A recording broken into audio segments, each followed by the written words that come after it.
Next topic है हमारा Tata iron and steel company Jamshedpur. ये बेसिकली इस टॉपिक में हम लोग जानने वाले हैं टाटा कंपनी के इतिहास के बारे में। जो हम लोग जानते हैं टाटा कंपनी बहुत बड़ी कंपनी है हमारे भारत की, तो उसके इतिहास के बारे में हम लोग पढ़ेंगे और देखेंगे कि आखिर टाटा कंपनी किस प्रकार शुरू हुआ। ठीक है, चलिए देखते हैं क्या लिखा हुआ है इसमें। Before 1947 there was only one iron and steel plant in the country, that was Tata iron and steel company limited, जिसको हम लोग शॉर्ट में कहते हैं टिस्को। ठीक है, याद रखिएगा टाटा कंपनी का पूरा नाम क्या है, Tata iron and steel company limited, short में टिस्को हम लोग इसको बोलते हैं। ठीक है, आगे बढ़ते हैं। तो कहने का मतलब यहाँ पे ये है कि 1947 यानी कि जब हम लोगों को आज़ादी मिला, तो आज़ादी से पहले तक हमारे भारत में एक लौता ऐसा इंडस्ट्री जो कि आयरन और स्टील बनाता था, वो हमारा कौन था, टाटा वाला, यानी कि Tata iron and steel company था। यहाँ पे बहुत ध्यान से समझने वाली बात यह है कि 1947 तक, यानी कि उसके पहले तक, जब हमारा देश को आज़ादी मिला उसके पहले तक भारत में एकलौता और सबसे बड़ा कंपनी जो कि आयरन और स्टील को बनाता था वो हमारा टाटा ही था। ठीक है, आगे बढ़ते हैं। इट वॉज प्राइवेटली ऑन्ड, मतलब कि उस समय तक इसको प्राइवेट कंपनी था बेसिकली ये, मतलब कि इसका कोई मालिक एक था, कुछ ग्रुप ऑफ लोग थे जिनको इसको रन करते थे। तो बेसिकली गवर्नमेंट के अंडर में नहीं था उस समय पे, ये प्राइवेट था, मतलब कि इसका कोई आदमी खास हुआ करता था, इस कंपनी का मालिक। आगे बढ़ते हैं, अब इसके थोड़ा सा इतिहास के बारे में जानते हैं कि आखिर ये कैसे शुरू हुआ। टिस्को वॉज स्टार्टेड, टिस्को मतलब टाटा कंपनी। ठीक है, तो TISCO was started in 1907 at Sakchi. Sakchi कहाँ पे पड़ता है आपको पता है, जमशेदपुर जिसको हम लोग कहते हैं। ठीक है, near the rivers Subarnarekha and Kharkai in Jharkhand. तो यहाँ पे ये नाम थोड़ा सा आपको याद रखना पड़ेगा। यानी कि टिस्को जो कंपनी हमारा है बेसिकली टाटा, वो कब चालू हुआ, 1907 में चालू हुआ। यदि इसके हिसाब से देखा जाए तो इस कंपनी को आज जो है ना वो 100 साल से भी ज़्यादा हो गया है, बहुत ज़्यादा हो गया मतलब। ठीक है, तो बहुत पुरानी कंपनी है ये। तो टाटा 1907 में चालू हुआ और चालू बेसिकली जमशेदपुर में हुआ था जो कि झारखंड में पड़ता है, और दो नदी के बगल में ये चीज़ है बेसिकली, सुब्रनरेखा और खरकई जो कि झारखंड में पड़ता है, बेसिकली नदी का नाम है वहाँ पे। ठीक है, Sakchi Sakchi was chosen to be set up the steel plant for several reasons. अच्छा, अब आपके मन में सवाल आ रहा होगा कि सर सक्ची यानी कि जमशेदपुर को ही क्यों चुना गया। टाटा कंपनी को यदि अपना कंपनी चालू करना था तो अलग जगह भी कर सकता था, सक्ची में ही क्यों किया गया, यानी कि जमशेदपुर में ही क्यों किया गया। देखते हैं इसके पीछे रीजन है। This place was only 32 kilometre away from Kalimati station on the Bengal Nagpur railway line. कहने का मतलब यहाँ पे यह है कि इस जगह से मात्र 32 किलोमीटर दूर पे ही क्या गुजरता था, रेलवे लाइन गुजरता था। तो इसको किस चीज़ का फ़ायदा मिलता, ट्रांसपोर्ट का फ़ायदा मिल जाता, यानी कि सामानों को एक जगह से दूसरी जगह ले जाने में इसको फ़ायदा मिल जाता, इसीलिए इन्होंने इस जगह को चुना। बहुत ध्यान से समझिएगा इसको। तो कोई भी कंपनी चाहती है ना कि हमारा सामान ट्रांसपोर्ट बहुत ही जल्दी हो जाए और बहुत ही कम पैसे में हो जाए, उसके लिए ट्रेन हमारा एक बेस्ट सुविधा है। ठीक है, तो सक्ची से मात्र 32 किलोमीटर दूर ही हमारा पड़ता था कालीमती स्टेशन। कालीमती स्टेशन कहाँ पे भाई, बंगाल और नागपुर का जो रेलवे लाइन होता है, मतलब कि बंगाल और नागपुर का रेलवे लाइन पड़ता है वहाँ पे, वो मात्र 32 किलोमीटर ही दूर था। तो ये इसका एक बेनिफिट मिल जाता है उनको कि हाँ ट्रांसपोर्ट करने में सुविधा हो जाए। ठीक है, इसीलिए उन्होंने जमशेदपुर को चुना। आगे बढ़ते हैं, और भी कुछ रीजन है। It was close to the iron ore coal and manganese deposit. सोचो, यानी कि जहाँ पे इनका कंपनी लगा, टाटा का कंपनी जहाँ पे लगा, वहीं बगल में आयरन ओर भी मिल जाता था, कोयला भी मिल जाता था, मैग्नीज भी मिल जाता था। यानी कि जो रॉ मटेरियल इनको चाहिए, रॉ मटेरियल तो बगल ही भी मिल जा रहा है, तो इसीलिए भी इन्होंने वहीं पे लगाना सोचा अपना कंपनी। अगला, it was close to Kolkata which provide a large market. सबसे बड़ी बात कि कोलकाता भी बगल ही में पड़ता है, और कोलकाता बगल में पड़ता है इसका मतलब हो गया कि उसको मार्केट क्या मिल जाता है, अपना अच्छा खासा मार्केट मिल जाता है अपने सामानों को बेचने के लिए, इसीलिए उन्होंने जमशेदपुर को चूज किया। आगे बढ़ते हैं। TISCO gets coal from Jharia coal fields and iron ore limestone dolomite and manganese from Odisha and Chhattisgarh. कहने का मतलब यहाँ पे है कि टाटा कंपनी जो कोयला है वो झारिया कोल फील्ड से ले लेता था। कोल फील्ड मतलब कोयले का खदान बेसिकली। कोल का जरूरत इनको यहाँ से पूरा हो जाता था। जहाँ तक सवाल रहा आयरन ओर, लाइमस्टोन, डोलोमाइट और मैग्नीज का, ये इसको मिल जाता था उड़ीसा और छत्तीसगढ़ से। ठीक है, आगे बढ़ते हैं। उसके बाद है इसमें the Subarnarekha and Kharkai rivers ensured efficient water supply. और चूंकि ये नदी के बगल में था, इन दोनों नदी के बगल में था, तो इनको पानी का भी कोई समस्या नहीं होता था। बेसिकली इनको पानी आराम से अवेलेबल हो जाता था। देखो जब भी आप कोई इंडस्ट्री लगाते हैं ना, तो उसमें पानी तो चाहिए ही होता है, तो पानी का जरूरत इनको यहाँ से पूरा हो जाता था। आगे है government provide adequate capital for its later development. और सबसे बड़ी बात, जो गवर्नमेंट है यानी कि झारखंड की जो सरकार है, उन्होंने भी इस कंपनी को आगे बढ़ने में बहुत ज़्यादा मदद किया है फाइनेंशियली, मतलब कि पैसे देकर।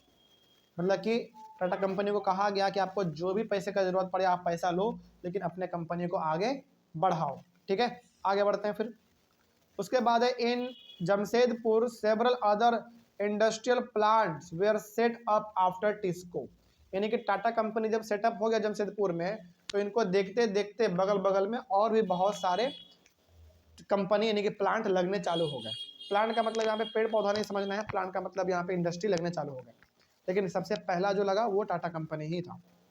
उसके बाद they produce chemicals, locomotive parts, agricultural equipment, machinery, cable and wire. Basically वहाँ पे जो आसपास में इंडस्ट्री थे वो केमिकल भी बनाते थे, लोकोमोटिव पार्ट्स मतलब गाड़ी है सबका भी अलग अलग पार्ट पुर्जा ऐसा बनाते थे वो लोग, एग्रीकल्चरल इक्विपमेंट मतलब जो खेती बाड़ी में मशीन ट्रैक्टर ये सब इस्तेमाल होते हैं वो लोग भी बनाते थे, केबल वायर ये सभी वो लोग बनाते थे बेसिकली। आगे The development of the iron and steel industry opened the doors to rapid industrial development in India। यानी कि धीरे धीरे टाटा कंपनी इतना बड़ा हो गया, इतना बड़ा हो गया कि हर आदमी उसको जानने लगा और हर आदमी टाटा कंपनी के सामानों को इस्तेमाल करने लगा।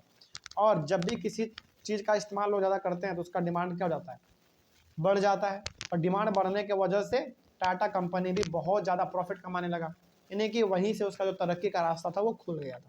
ठीक है, आगे Almost all sectors of the Indian industry depend heavily on the iron and steel industry for their basic infrastructure। कहने का मतलब यहाँ पे यह है कि इंडिया के अंदर आप चाहे कोई भी इंडस्ट्री चालू करो, उसमें इस्तेमाल जो है आयरन और स्टील का तो करना ही पड़ता है। और वो कौन पूरा कर देता है आपका इंडिया के अंदर सबसे बड़े लेवल पे, टाटा कंपनी पूरा कर देता है, तो बहुत इंपॉर्टेंट है ये। आगे The Indian iron and steel industry consists of large integrated steel plants as well as mini steel mills। कहने का मतलब यहाँ पे यह है कि इंडिया के अंदर बड़े से बड़े और छोटे से छोटे स्टील प्लांट और आयरन के प्लांट आपको देखने को मिल जाते हैं। तो हर प्रकार का यहाँ पे आपको प्लांट देखने को मिलते हैं, बड़े से बड़े भी और छोटे से छोटे भी।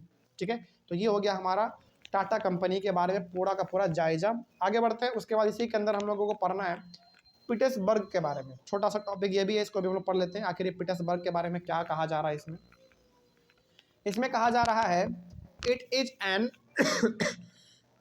An important steel city of the United states of America. यानी कि पीटर्सबर्ग कहाँ पे पड़ता है, अमेरिका में पड़ता है। ठीक है, और ये बेसिकली इम्पॉर्टेंट स्टील सिटी है अमेरिका का। जैसे हम लोग क्या कहते हैं, जमशेदपुर में क्या है आपका, टाटा कंपनी है, तो जमशेदपुर को हम लोग स्टील सिटी बोलते हैं इंडिया में। उसी प्रकार से अमेरिका में एक जगह है, जगह का नाम है पीटर्सबर्ग, उसको हम लोग अमेरिका में कहते हैं स्टील सिटी, क्योंकि वहाँ पे स्टील बहुत बनते हैं। ठीक है, आगे some of the raw material like coal is available locally. यानी कि ये जो इंडस्ट्री है आपका पीटर्सबर्ग, बेसिकली पीटर्सबर्ग में जो इंडस्ट्री है यहाँ पे कोल यानी कि कोयला आराम से इसको मिल जाता है, आसपास में ही मिल जाता है। But the iron ore comes from the iron mines at Minnesota about 1500 kilometre from Pittsburgh. कहने का मतलब यहाँ पे ये है कि ये जो पीटर्सबर्ग में बड़े बड़े स्टील प्लांट है, स्टील के जो प्लांट लगे हुए हैं उनको कोयला आसपास से मिल जाता है, लेकिन इनको आयरन ओर जो मिलता है ये बहुत दूर से मिलता है। यानी कि पीटर्सबर्ग से लगभग 1500 किलोमीटर दूर से आता है इसके लिए आयरन ओर, जो कि बहुत बड़ी बात है ना। मतलब कि उतना दूर से लाने में पैसा भी बहुत लगता होगा। ठीक है, आगे बढ़ते हैं। Between these mines and Petersburg there is a famous Great Lakes। यानी कि जहाँ से आयरन ओर आता है वहाँ से लेकर पीटर्सबर्ग के बीच में फेमस ग्रेट लेक है। यानी कि बड़े बड़े झरने भी वहाँ पे आपको देखने को मिल जाते हैं।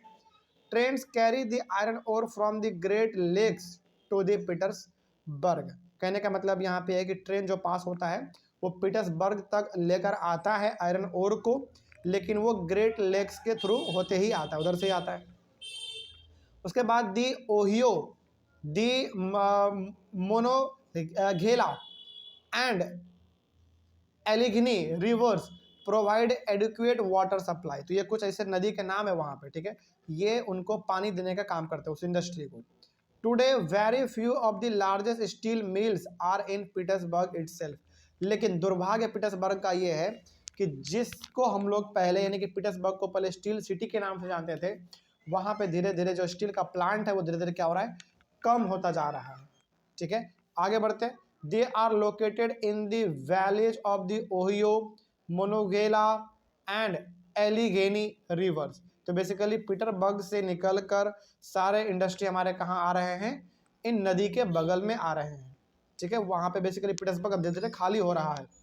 Finished steel is transported to the market by both land and water routes. तो यहाँ पे जो भी स्टील प्लांट बनते हैं, यानी कि स्टील प्लांट में जो भी स्टील बनते हैं उसका ट्रांसपोर्टेशन लैंड के थ्रू और वाटर के थ्रू दोनों तरीके से किया जाता है। ठीक है, आगे है the Petersburg area has many factories other than steel mills. Petersburg में केवल स्टील ही नहीं है, स्टील के प्लांट ही नहीं है, बल्कि स्टील के अलावा भी अलग अलग चीज़ों का प्लांट है पीटर्सबर्ग में। ठीक है, अगला these use steel as their raw material to make many different products such as railroad equipment, heavy machinery and rails. कहने का मतलब यहाँ पे यह है कि ये सारे के सारे इंडस्ट्री जो कि पीटर्सबर्ग में हैं स्टील के अलावा, वो सब भी स्टील का इस्तेमाल करते हैं अपने अपने इक्विपमेंट को बनाने के लिए। ठीक है, ये भी हमारा जैसे बड़े बड़े मशीन हो गए, रेल हो गया, रेल में अलग अलग प्रकार के मशीन लगते हैं, वो सब बनता है हमारा है यहीं के स्टील से, और ख़ास करके पीटर्सबर्ग के स्टील से। तो ये हमारा पीटर्सबर्ग भी टॉपिक कंप्लीट हुआ। अगले वाले क्लास में डिस्कस करेंगे हम लोग कॉटन टेक्सटाइल इंडस्ट्री के बारे में। Thank you very much.